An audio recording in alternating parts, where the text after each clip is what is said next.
Johnny, as we get to November, when you guys keep winning, the games seem to get bigger and bigger.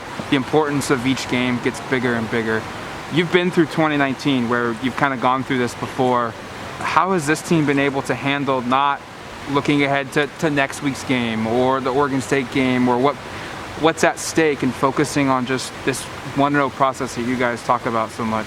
Well, part of the 1-0 process is living in the now. It kind of like focusing on the next step, not what's ahead, what's right in front of you. So, we kind of relate that to everything and take it day by day and, try to focus on 1 week at a time because it's conference play. Every week's a playoff game, basically. So, yeah.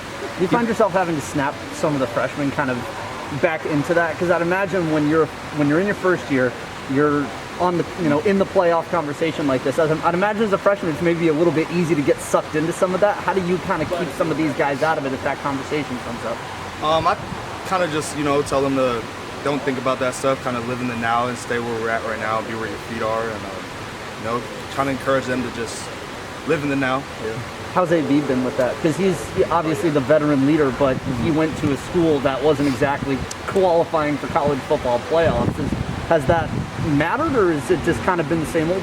I think like one of his biggest things is definitely his poise. So he doesn't really pay attention to any of that stuff. I think all of us are hungry and we're not satisfied with anything we've done this year. So he does a good job. What's that like the other day against Washington?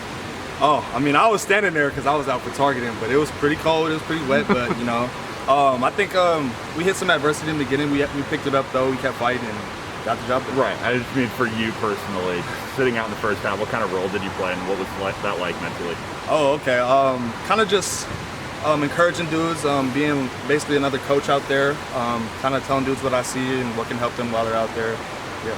What's it like seeing on that Travis Dye touchdown, AB makes the correct read and then he runs ahead of Dye to basically give the final block to get him in? Just as seeing that from your quarterback, that's not what most people think of a quarterback to do on run plays like that. That's kind of just what this team's all about. We're all brothers, selfless teammates. So we put it all out there for each other, and that's what it was. We're just watching too much of your team. Yeah, basically. Somebody back to the back to your blocking. It's getting national attention. Like, what is this like as a receiver? Where obviously all receivers want to catch the ball, but at the same time, how important what you're doing. It's just part of our brand of football, physicality, doing it for your brother so that he can get in the end zone, and going 1-0 in every position on the field, every snap of the game. That's our mindset when we're out there. Somebody never saw you play. What game and what catch would be your favorite? Too much the Oregon State game, but even though you like lost, I don't know, man. I'll probably say the next one, really, because I'm really focused on the next one. I kind of don't really like to watch any old highlights. Kind of try to stay where I am now, but I don't know, man. Nothing really comes to mind, to be honest. A game like last weekend when you guys as a receivers room put so much of an emphasis on blocking, was a game like that kind of just an example of why that's necessary when it's raining sideways, it's freezing, you're not going to throw the ball, and that's what all of the practice to blocking has been leading up to? We knew there was going to be some elements we had to deal with, but we deal with that every day. We practice outside, so we were ready for it, and we just did our job. Yeah. Is that the most harsh weather game you've ever played in? That one and probably the Oregon State one, 2018, was pretty wet. Yeah. Is there anything you do to change your preparation when the game is that wet and cold? Nah, man. Something that comes with football. We were ready for it, and nothing really changes. This Washington State game seems like the last 5 years has always been tough between these two teams. Just what do you attribute that to? I think we have a history of just starting out slow. For some reason, when we play Wazoo. I think that's one of the things we're making an emphasis on this week, is starting out fast and coming out the right way. Is there anything different on tape for them since the coaching change, like weeks 1 through 4, that you've seen contrasted to weeks 5 on, about maybe how different they play? Is it anything schematic, or is it more of just like guys that are maybe flying the ball quicker? What's different, if anything? With Wazoo? Yeah. We're kind of still diving into the film, so there's still some things we got to look at, but. We're playing good football. We're gonna be ready for the matchup. We're excited. Can you speak to Anthony as a leader, and just Anthony Brown as a leader, and the way he stands up here in players' block? I feel like he's universally liked and respected. And how does he maintain that through the ups and downs of the season? His character, he's always the same person every day.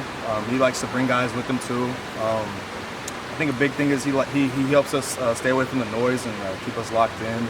His poise is a big thing for us.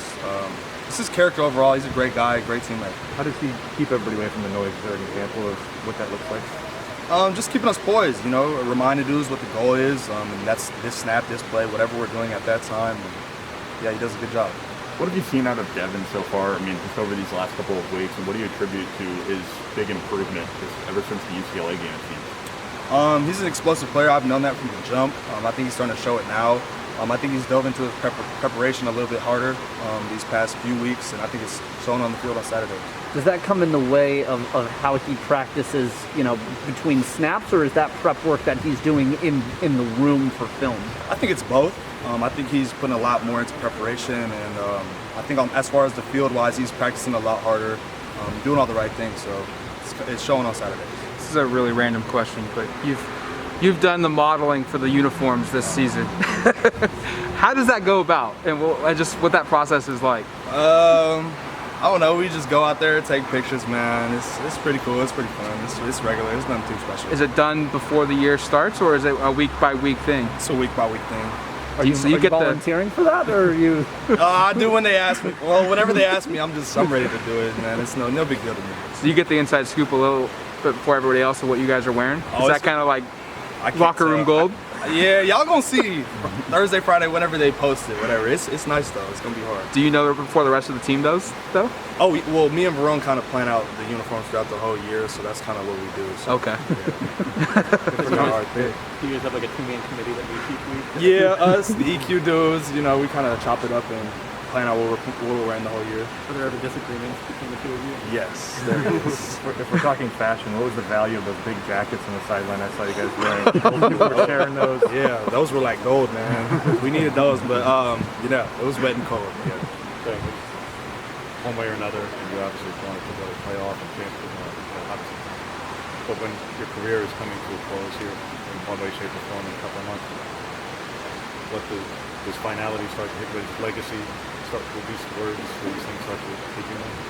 I try not to think about it. I think I had a moment after the Washington game where I was kind of realizing, like, oh wow, this is coming to an end. You know, I got to really enjoy these moments with my teammates and my brothers. So, you know, it's kind of in the back of my head, but I try to just focus on what's going on right now. So how do you or not to allow for things like a penalty or not getting thrown at as much as any receiver wants to get 15 targets a game? So how do you not let things affect you, or do you let things affect you sometimes because you know that this is the final time? I think just taking advantage of every snap, every moment, every opportunity. Obviously, opportunities are going to be limited regardless of what the play callers, whatever, just going 1-0 on every play and getting it on my own. Thanks, Johnny. Appreciate y'all.